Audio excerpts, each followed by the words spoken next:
Now give the floor to Mr. Alexander Novikrov, head of the National Agency on Corruption Prevention of Ukraine.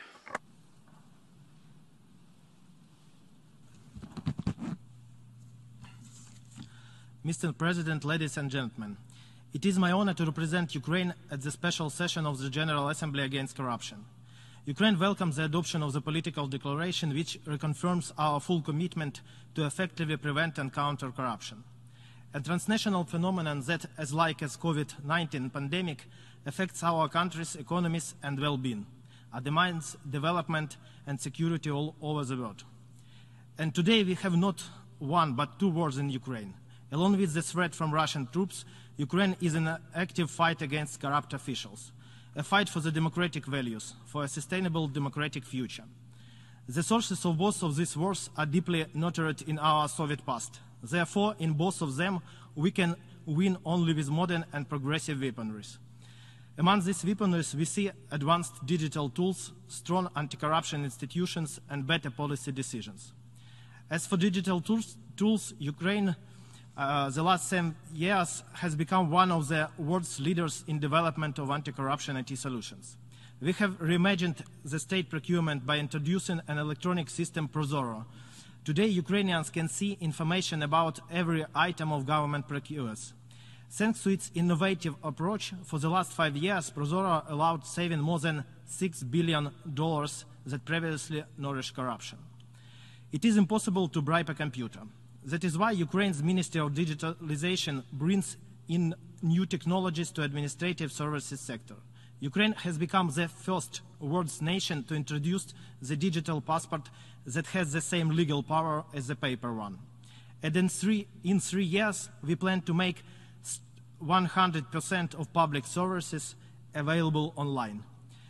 This will allow to significantly decrease the opportunities for corruption spread.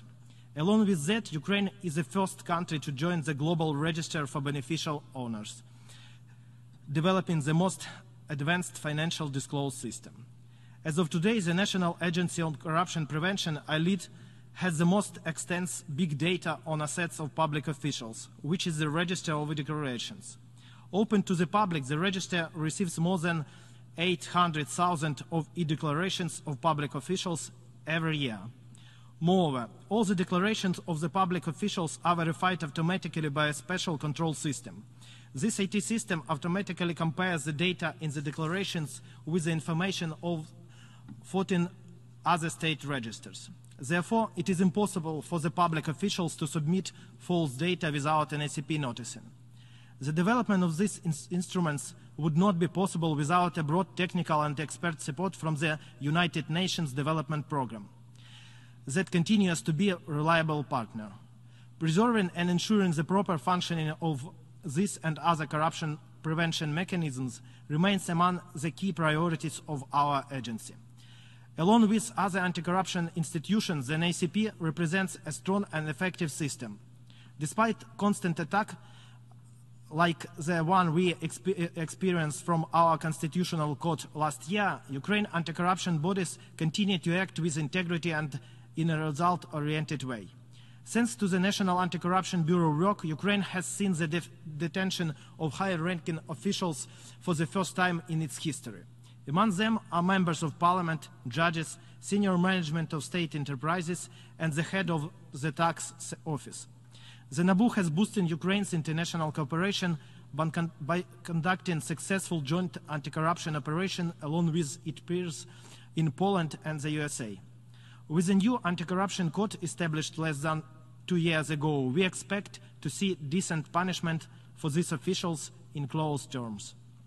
At the same time, we continue to advance our anti-corruption policy and practice strictly following the UN Convention Against Corruption. Last year, our agency engaged more than 100 stakeholders in the development of the National Anti-Corruption Strategy. Among these stakeholders are civil society groups, international organizations, and business. After the strategy is adopted by Parliament, it will significantly contribute to Ukraine's potential. The strategy will provide a clear guidance for judicial and law enforcement reform, a better business environment, and a corruption-free defense sector. Finally, to put all our anti-corruption arsenal to the best use, we suggest boosting international cooperation based on anti-corruption IT solutions.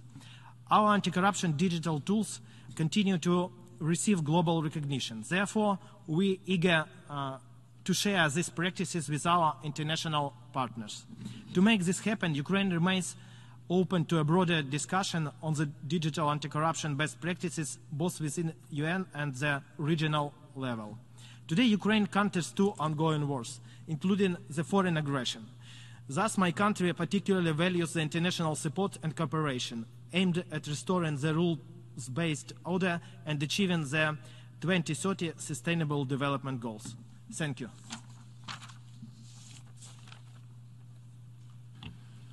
Doy las gracias al jefe de los